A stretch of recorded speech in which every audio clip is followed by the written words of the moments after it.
This is Glow in the Dark Radio.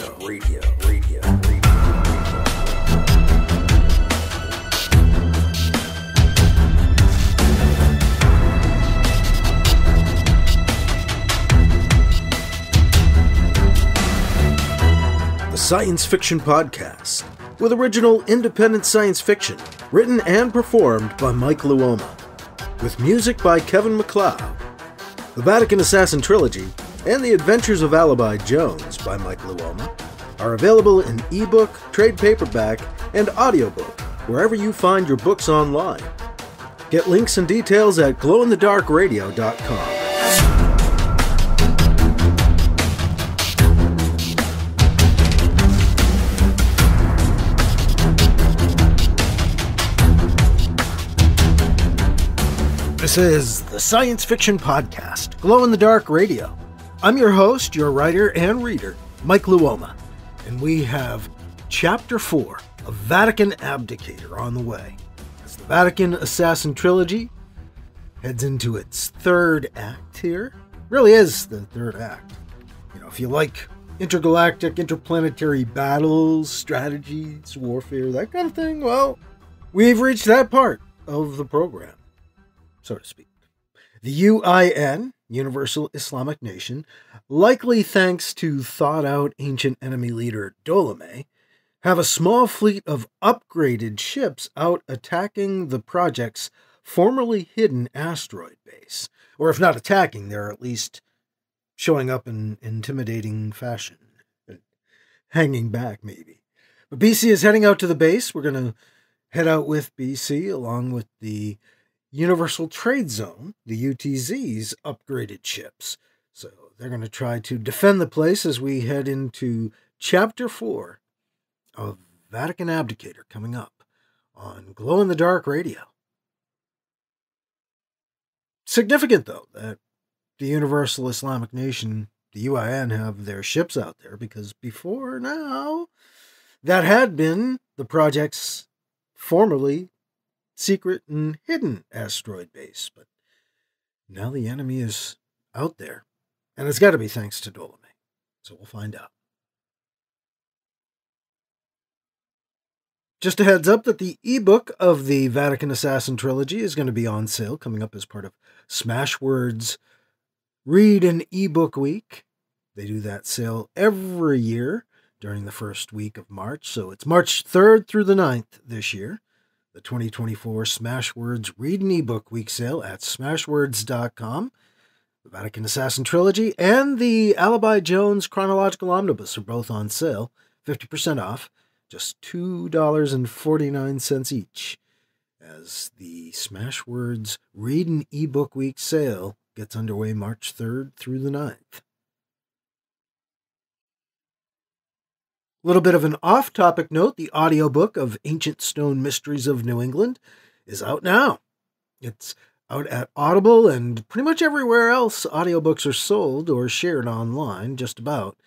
I think Spotify is a little behind for some reason, last I checked.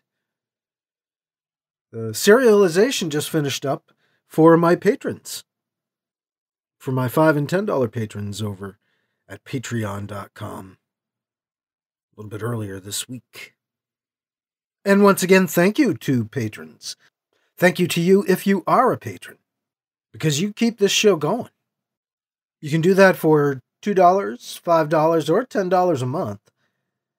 It's all over at patreon.com/glowinthedarkradio, or just go to glowinthedarkradio.com or mikeluoma.com and follow the link over to Patreon, Patreon.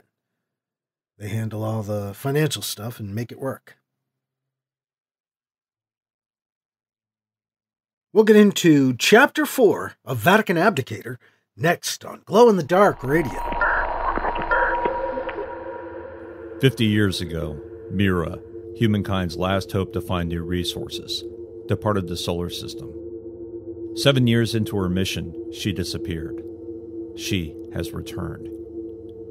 SNR Black, a Sol Federation Marine Corps vessel, is sent to retrieve her from certain destruction in the Kuiper Belt beyond Pluto. What they find will change humankind forever.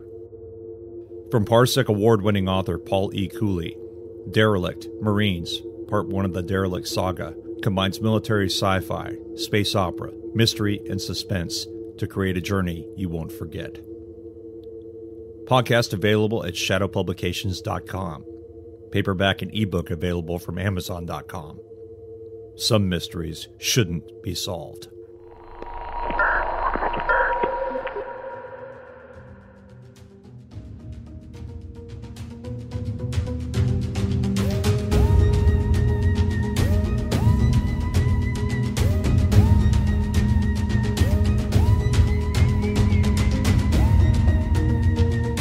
Now here's Chapter 4 of Vatican Abdicator on Glow in the Dark Radio. BC's ship jumps back into normal space as close to the Project Asteroid Base as possible. "Get us in there now!" he barks at the pilot, who ignores BC to concentrate on weaving the ship's way through the chaotic flying rock field. "They still haven't attacked," Anita tells BC over the comm. "They've kept in contact since she called the Vatican 5 hours ago." "Well, keep your eyes on them," BC tells her. "They might attack at any minute, especially when they see our greeting committee." BC's pilot steers their ship in past the UIN ships. They scoot in towards the asteroid base, apparently without attracting notice. The UIN ships don't so much as flinch. They're obviously waiting for something. But what? "Mr. Wentworth on the comm for you, sir," the pilot tells BC.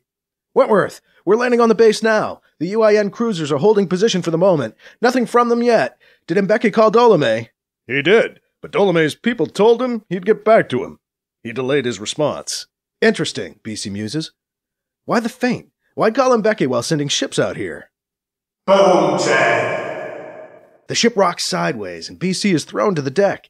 "I think we've got action," BC states the obvious. "Contact our other ships. Find out what's happening. Give them permission to engage the UIN ships." Oh! BC's head erupts in pain. You again, eh? "Fuck you." Are you in command of these poor excuses for warriors? Not too impressive. I expected so much more from this legendary project I've heard so much about. "How do you know?" By now. BC is blinded by pain. He blacks out. He comes to lying on the deck of the bridge of his ship. He looks up to see stars and rocks whirling past the view screen. Back out in space off the base. Must be in the battle. "Sir, you're awake," the pilot says. "Yeah," BC acknowledges. "We're getting clobbered, sir," the pilot informs him. "These UIN ships are new, better. It's a lot different fighting them now. They're modified or something, faster, a lot more controlled, more deadly." BC can't tell from the view screen where they are. The stars and asteroids reel by chaotically. There are no other ships in sight. "Where are we?" "On the other side of the asteroid base, opposite the main action," the pilot informs him. "Our guns got hit. We're kind of useless right now. And you've been unconscious, so I guess this is where we should hang out for now." "Is he awake yet?" BC hears Anita's voice on the comm. "Anita," BC calls out, "what's happening?" "It's bad, BC." "Where are you now? And... wait a minute. What the fuck?" "Anita?" "We've got more ships here." "What?" "More ships flashing in out of transspace. If these are their reinforcements, we're screwed." "More ships?" "BC, it's the Eldred." "The Eldred?" There's no answer. "We've lost contact with the base," the pilot tells him. "Bring us around in front of the asteroid base," BC commands. They come around the asteroid and see flashes, flares, and lingering explosions in space, the battle raging before them.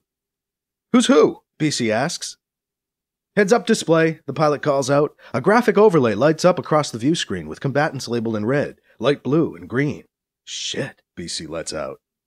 There are a few green dots representing the UTZ ships left intact and maneuvering. None of the still intact UTZ craft currently appear to be engaged in fighting. There aren't many of the red dots, UIN ships, left either. A line of blue dots is sweeping through the red dots, and as they do, the red dots are disappearing. The Eldred. BC watches the blue dots, the ships of the Eldred, surround the red lights, the UIN ships, and then methodically disable and destroy them. Even as the line of Eldred ships approach UIN ships that the heads-up display has labeled apparently disabled, they destroy them. BC calls up small displays in front of him to try to get a closer view from one of the other UTZ ships. He finds a feed from one of their ships that shows a line of 4 sleek silver Eldred ships approaching 2 UIN craft. The UIN ships are heavily damaged. Ragged gashes torn in their sides. Blast holes, back where their engines used to be, spark and glow with orange fire. The Eldred ships approach the crippled craft and fire repeated blasts into the wreckage, reducing them to small glowing pieces. Brutal. At least the Eldred seem to be distinguishing between the UIN and the UTZ ships. Can we pick up any UIN communications? BC asks the captain. Depends on the channel, he tells BC. Let me try to pick them up, let's see. The comm comes to life. A panicked voice pleads in Arabic. Can we translate that? Here it comes. Please, no, we are standing down. Do not They hear many voices begging for mercy, pleading to be spared. The Eldred ignore the cries and continue eliminating the UIN forces ship by ship, sweeping through, killing in a methodical fashion one UIN ship at a time, no matter if the ship is disabled and non-threatening. Can we get in their way? BC asks the captain. What? The captain can't believe what BC just asked him. I want to get their attention, BC explains. Let's go get the Eldred's attention. The captain shakes his head, but does as BC asks. Their ship zips up in front of the advancing Eldred ships, among the few remaining UIN ships. Open all channels, BC tells him. Let's say hello. You're on. BC clears his throat. Let's see if this works. This is Bernard Campion calling the Eldred fleet. I am in the ship that has just approached you. Do not fire. I repeat, this is Bernard Campion of Earth to the Eldred fleet. This is the leader of responsibility for the Eldred fleet responding. Hello, Bernard Campion. And Eldred responds in a mellow, calm, even-toned voice. Yeah, hello yourself, BC says, surprised by the quick response. What are you doing? We are eliminating the enemy, the calm alien voice responds. Right, BC says, but you're destroying ships that aren't even a threat anymore. Why are you blowing up disabled ships here? Your assessment of the situation is not accurate, the Eldred says. The threat is greater than you know. We detected the presence of Dolomay among these ships. He is a primary threat and requires the most extreme measures. I see. Dolomay is... BC starts to answer. You are distracting us in our hunt for Dolomay, the Eldred says, cutting BC off. Do you try to aid him? You dare to suggest this, BC says, trying to muster all the indignation he can.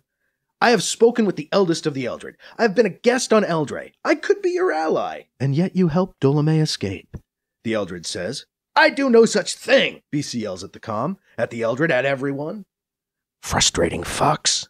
BC, Anita's voice cuts in over the comm. The Eldred just destroyed one of our ships. There were 6 people on board. Okay, now you're blowing up our ships, Mr. Leader of Responsibility of the Eldred, BC yells. Stop this now, he thunders at the comm. Our apologies, Bernard Campion. We were unsure of the status of that ship. The even-toned voice of the Eldred leader tells him, we have entered a situation where Dolomay's whereabouts are now unknown. Thus all human ships are now legitimate targets. Great. So how long until they blow us up? Bernard Campion, the Eldred speaks again suddenly. There has been a change. The even-toned alien voice informs them. We have received word that Dolomay has returned to Mars. This battle is over for now. The Eldred ships begin disappearing from the screen, light blue dots blinking out, clearing the space around the Project's asteroid base. BC notices all the red dots are gone from the display, too. That went well. Anita? Go ahead, BC. Seems to be over out here for now. We're coming in. See you when you're down, she says, and clicks off. BC watches through the view screen as the ship maneuvers past battered UTZ ships and flying asteroids, down into the base's landing bay. The captain weaves and waltzes their ship's way in past crippled craft, debris, and random rocks. They touch down in the asteroid base's bay, amid other battle-blasted UTZ ships, and their battered and wounded crews. BC finds Anita waiting for him as he gets off the ship. Anita! BC, good to see you in one piece, she says. She hesitantly approaches, and he gives her a friendly hug. She pulls away a little too quickly. She's hard to figure out. Is she happy to see me? Good to be seen in one piece, BC tells her, smiling. But you know, I do like this woman. Dolomay is making a public broadcast from Mars, she tells BC. She motions for him to follow her, and she leads him over to the wall of the landing bay. He's on right now. That's obviously how the Eldred knew he was gone. He has announced himself as the new leader of the UIN, BC, she says as she walks. Ibn al-Salid was standing next to him, announced he was stepping down because of his health and that Ibn al-Dolomay was being installed in his stead. And when did this happen? BC asks. It's happening live, Anita tells him. As she turns on a nearby news screen built into the bay wall, the announcer cuts in as a picture of al-Salid and another man, evidently Dolomay, standing side by side, appears. The new head of the Universal Islamic Nation, Ibn al-Dolomay, appeared briefly before the media earlier after what he described as a dust-up with UTZ forces, the newscaster reports. These UTZ forces have been described by Ibn al-Dolomay as new hybrid UTZ ships produced with the help of the previously clandestine government group known as the Project. The attack reportedly occurred at a formerly secret base out in the asteroid belt run by this mysterious group, led by head UTZ CEO Bernard Campion, the former pope. Damn, what's Dolomay doing? Dragging all this out into the open in his own skewed way. The news announcer continues his report. Ibn al-Dolomay promised to make a lengthier statement about this dust-up in about an hour, but he finished his current statement by repeating that the Universal Islamic Nation will not be deterred in what he described as their quest to follow the Prophet Muhammad to the greater glory of Allah. Click. BC turns the news screen off. Hey, Anita protests. Old news now, BC insists. It's strange for me to hear the project talked about on the news, she tells BC. I guess we are in the public eye now. About the project, maybe, but it's not all out, not really, BC argues. The media have no idea about Dolomay's background. They've never heard about the ancient enemy. Maybe they've heard something about aliens being responsible for the plague, maybe, BC insists. But they don't know who the Eldred are. Dolomay made no mention of their involvement. Did you notice that?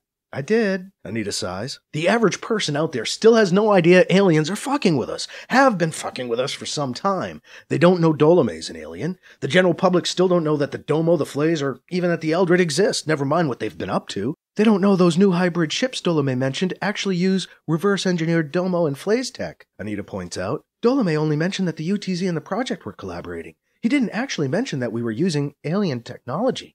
You see my point, then? Not exactly, Anita plays obtuse. It's what Dolomay is leaving out, BC tells her. On purpose. He doesn't want anyone to know about the Eldred, especially the people on Mars. Any talk about the Eldred or any of the aliens would lead to talk about the ancient enemy. BC is thinking out loud. I would bet you there's no way Dolomay wants talk of them to get out, because that could lead to the revelation of who he really is, BC figures. Right, Anita says uncertainly. Sure, maybe. I'm not sure humanity is ready to grasp the concept that we come from ancient alien stock either, she says. And even if they get that, they might embrace Dolomay as an ancestor, hold him up as a hero, she says, shaking her head. He could play himself off as the hope of the UIN and the human race against hostile aliens. Maybe, she theorizes, then we begin to look like the bad guys. So you're an optimist then, BC cracks. I'm a realist, she protests. The UIN hierarchy already mastered the whole us-against-them mentality, BC. Dolomay at least appears to be human. The Eldred and the others are definitely more alien and strange. You don't get much more us versus themy than humans versus aliens, she finishes. BC sees her eyes focus as another thought crosses her mind. Us versus themy? Well, I know what she means. And I had been hoping that would work for us, not against us. Let's head into the base, she says, off on her next thought. You can survey the damage from our command center. Sounds like a plan, BC agrees. He follows Anita into the base. They leave the landing bay through a neat gray corridor and travel up 2 levels to the base's control deck. The elevator door opens on a large room whose walls are lined with view screens. The screens display the outer rock of the base and the surrounding space. Some screens have colorful graphic overlays, others offer breathtaking views of deep space. The room is full of busy people, technicians and engineers, checking on damage, ship landings, casualties, and other technical aspects of the battle just past. I notice the base itself doesn't seem to have taken much damage, BC observes. Or am I just not seeing it? No, you're right, Anita confirms. We were lucky. We finished up some new modifications to our Domo-based defense screens just in time. We were able to deflect most of the UIN ship's attacks. She looks serious as a darker thought occurs to her.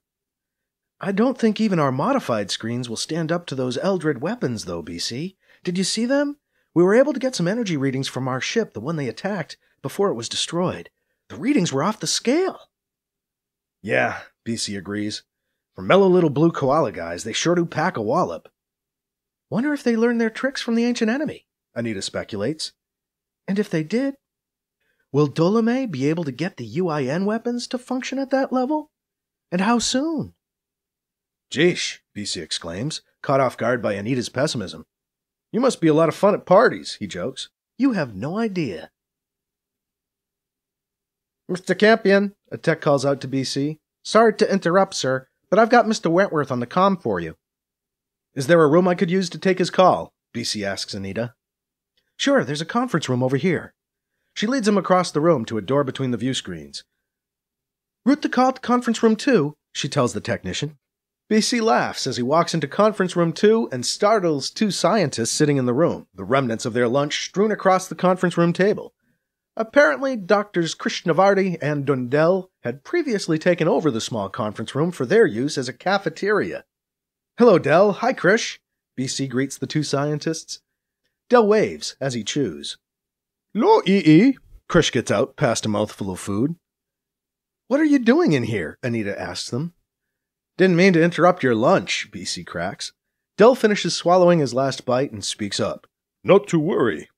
We were supposed to eat just before the battle commenced. This was the first pause we've had since then. We thought we'd eat in here so we'd be close by the command center, in case we were needed.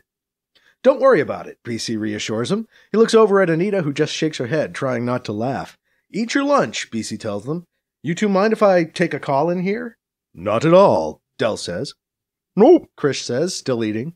Here's the comm, Anita says, showing BC the private headset unit. He turns it on. A transparent image of Wentworth appears in the air in front of BC. Hello, Wentworth. Campion, you okay? I'm fine. We lost a lot of ships, though. How many? BC turns to Anita. How many? What, she says? How many what? Oh, she can't see or hear him at all. Very cool tech. How many ships did we lose? 21. And 1 is missing, she says somberly. We've got 10 ships left from the original 32. Maybe 5 of those are completely intact and ready to fly again. Those are the early reports, anyway. Did you hear that? He asked Wentworth. What? What Anita just said. No. BC repeats what she said, and then turns back to Anita. Can you put him on like a speaker or something, so he can hear you and you him? He asks her. I don't think this conversation needs to be so private. Sure, hold on a second. She reaches over and takes the headset off of BC and places it on the table. She hits a button on the side, and Wentworth's face appears in miniature hovering in the air above the unit. Good, BC says. Now we won't have to keep repeating ourselves. What about the base's shipyard? Wentworth asks. Were the ships on the line damaged? How many of those ships will be ready, and how soon? It's a small operation here, Anita says. We've got 7 operational or nearly operational, 8, maybe 9 close to full mobility. I think it's becoming obvious we need to ramp up that second shipyard you've been setting up out there. Make it a much bigger one. Make it match or exceed the output of the one on the moon, Wentworth proclaims. But first, right now we need to deal with the UIN and this Ibn al-Dolomay and the fact that the Eldred have shown their teeth. I'll say, Anita says. It bothers me that Dolomay knew where this base was, and knew it was important enough to make it a target, BC chimes in. Let's set up flyby patrols, get some scouts out there watching for any more UIN ships in the neighborhood. Done, Anita says. Your last 10 ships are still out there on watch. I'll have our 7 that are ready to go head out there to take over for them. Fine, but let's mix the shifts up, so your seasoned asteroid pilots can help out our Earth-based guys, BC offers. Good idea. Thanks, BC says. I've got to figure that as soon as the UIN, as soon as Dolomay, that is, figures the Eldred aren't paying close attention, they'll strike here again.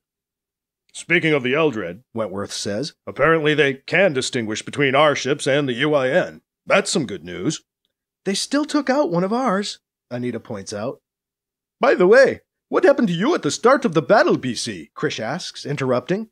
Your pilot says you blacked out. More headaches? That's true, you were out. Wentworth agrees.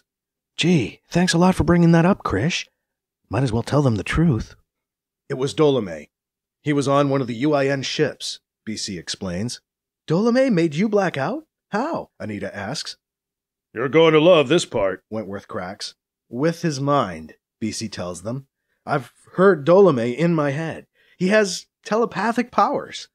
I think all of the ancient enemy had psionic powers. Dolomay reached out with his mind and somehow attacked me. Really? Dell says with an arched eyebrow. From what I've been able to figure out, the ancient enemy could speak mind to mind, BC tells them, attack mind to mind, read minds, maybe even move things with their minds, and influence the minds of weaker people. For some reason, I seem to be on a similar wavelength or something to Dolomay. I'm aware of him, he can sense me, knows I can hear him. He's tried to get into my thoughts. So far, I've been able to battle back and keep him out. I think. You think? Wentworth asks. Maybe he found the location of this base within your mind, Del suggests. What else might he have gotten from you? You don't know. There is no way he... Anita shakes her head. I'm still not sure we can totally trust the Eldred's version of the story. If we humans come from starseeds sent out by this ancient enemy, why don't we have powers like these? I think their starseeds worked with the native DNA back on Earth to create us, so we're kind of a combination of Earth and ancient enemy. If I understand it right, BC says. So, even though Dolomay looks like us, he probably isn't the same biologically, Wentworth asks. One would assume he has alien physiology, Del confirms. But Dolomay can still work on the minds of those around him. I think that's what happened to Al-Salid. I think Dolomay took him over. He's powerful and dangerous. Beyond the spooky stuff, Wentworth says, somewhat sarcastically. He's obviously helped the UIN to modify their ships and weaponry. Has there been any sign of new UIN activity around the Earth or the Moon? Any sign of UIN scouts? BC asks Wentworth. Not so far, Wentworth reports. Troops and ships are all on alert, but it looks like the raid on the asteroid base was an isolated attack. No doubt to test our readiness and our defenses, Del observes. Perhaps, Wentworth agrees cautiously with the scientist. I don't think they'll attack any visible targets just yet, Wentworth speculates. I believe they attacked the asteroid base because it is, or was, off the map, if you know what I mean. Now it's on the map and all over the news, Anita grumbles. But they could hit the asteroid base with some impunity because most people didn't know it existed. Hell, I didn't even know it was there until 3 months ago, Wentworth quips. It was an inconspicuous target. Great, Anita sighs with sarcasm. He's our home, Krish says through another full mouth as he points at the small news screen in front of him. On the screen is an image of Dolomay with the caption, UTZ collaborates with aliens. So much for your theory, Anita says to BC. He must be making another statement, BC says. He looks over at Anita. You were right. He's going us against themy. For some reason, Anita turns slightly red and says, I was right? Wentworth interrupts. We have word back from Mars that Dolomay returned with only 2 ships. He hasn't made another public statement, but he did address the faithful on Mars after landing. The news must be picking up reports on that. Word is, Dolomay accused the UTZ of conspiring with aliens, of forging secret alien alliances, and he told the crowd of UIN faithful that advanced alien ships helped the UTZ hybrid ships defeat the superior UIN forces. Evidently, he had suggested that they would return with all of their ships intact and full of new technology that was rightfully theirs. He had to explain to them why it didn't happen that way. So, he thought he could raid this base and take what he wanted, huh? BC comments. Maybe we need to take what we want. What do we want? What do we need? How can we gain an edge, an advantage over Dolomay and the UIN, over the Eldred? A thought occurs to BC. I know what we need, what we want, but how do we take it? Damn, I think I know what we need to do next, BC says to the group. We need to get our hands on an Eldred ship. What? You're kidding. You've been wrong about everything else. No way. Crazy. Everyone shoots BC down at once. The comments vary, but the sentiment is the same. BC argues for his idea. Think about it. They have advanced weapons. Their maneuvering and drive systems are apparently better than ours. They're simply more advanced than we are. Technologically, I mean.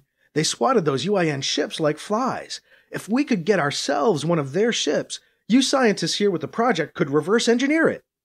Anita gives him an exaggerated, eye-popping look of disbelief. Oh, come on, Anita, BC protests. It's what the project is known for. How many Domo and Flay's inventions have you reverse-engineered into useful technology? It is what we are known for, Del agrees with BC. All the time, Krish pipes up enthusiastically. Bring 'em on! You get the ship and we'll find a way to make the thing work for us. See? BC says to Anita with a smile. It's an idea. A way to counter both the Eldred and Dolomay. It's not a bad idea. It will take some work, to be sure, Wentworth agrees over the comm. But it can't be our only idea. How else can we go about stopping the Eldred and Dolomay? Hey, he's back on! Krish interrupts to inform them of Dolomay's new appearance on the news screen, with the caption, Ibn al-Dolomay makes public statement. Hello, I am Ibn al-Dolomay, the leader of the Universal Islamic Nation. I speak now not only to my own people, but to all members of the human race, indeed to all the creatures of Allah. May His name be forever praised. I do not mean to sound crazy or alarmist, but our UIN ships have recently discovered alien races spying on us all from a secret base in the asteroids.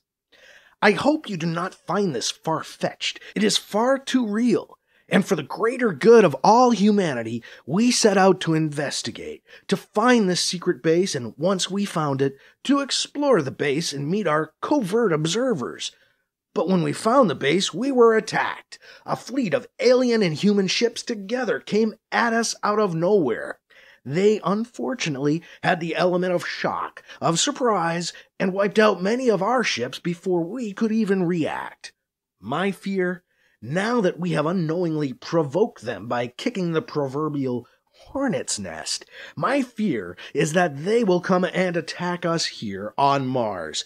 For the saddest fact of all in this is that the UTZ has allied themselves with aliens. The UTZ forces were there on the base mingling with these aliens, and they attacked us, we who are their human brothers, alongside the evil alien fiends, their allies, those uncreated devils. We have no choice but to consider the attack on our ships and the discovery of collusion with aliens to be acts of war by the UTZ, and from here on, consider the UIN to once again be at war with the Universal Trade Zone. Any UTZ ships that approach Mars will be shot down. Any UTZ citizen found in UIN space must convert to Islam and swear allegiance to me or suffer penalty of exile or death. And I say unto you, citizens of the UTZ, that your government leads you down a path away from Allah, alongside creatures not of His making, and you damn yourselves. The news clip ends. Cheery guy, BC cracks. I don't think his people are going to believe him, Wentworth says. I think he came off a bit unhinged there, don't you? He looks at them over the comm. It's a bit early in his reign to be going on the offensive. You think so? BC says sarcastically. Is it ever too early if you can bend people's minds? He obviously told his people that he'd return from the asteroids with great riches. Now he's trying to explain his failure, to shift the blame through bluster and hyperbole. Wentworth snarls. An alarm begins to sound. The conference room door opens, and a tech leans in through the doorway. We've got a report of Eldritch ships in orbit around Mars, she says. Great, BC sighs. I thought we might get a breather. No such luck.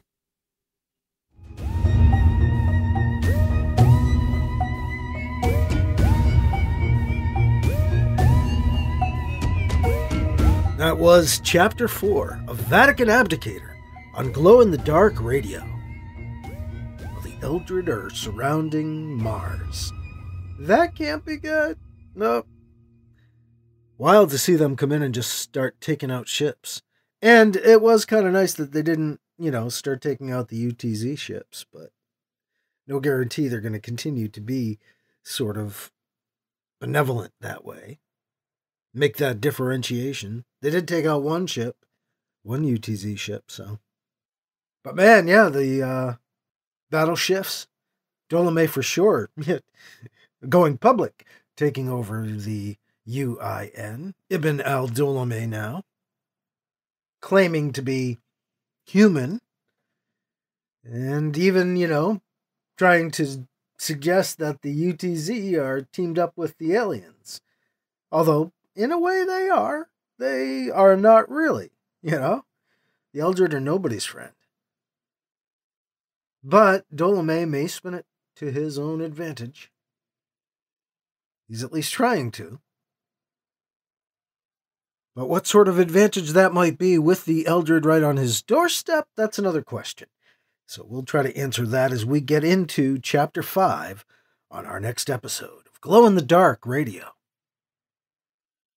Again, a heads up that the ebook of what you're listening to, The Vatican Assassin Trilogy is going to be on sale at Smashwords during their upcoming Read an eBook Week, which will be March 3rd through the 9th. That's at smashwords.com. There's a link in the show notes. The Vatican Assassin Trilogy and the Alibi Jones Chronological Omnibus, both on sale, 50% off, just $2.49 each. And the audiobook of my nonfiction, Ancient Stone Mysteries of New England, is now out. You can get it at Audible and just about everywhere else audiobooks are available to download and share.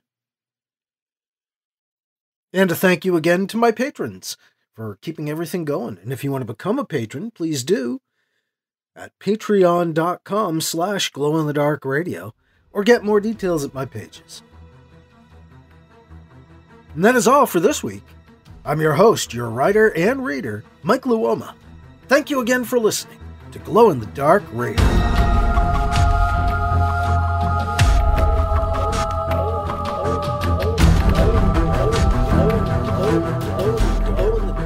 Glow in the Dark Radio.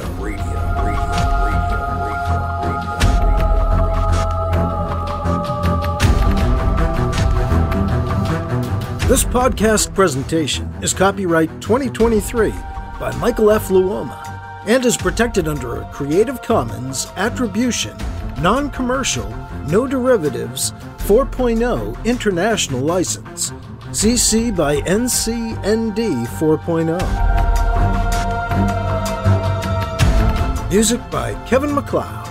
You can find his work at Incompetech.com.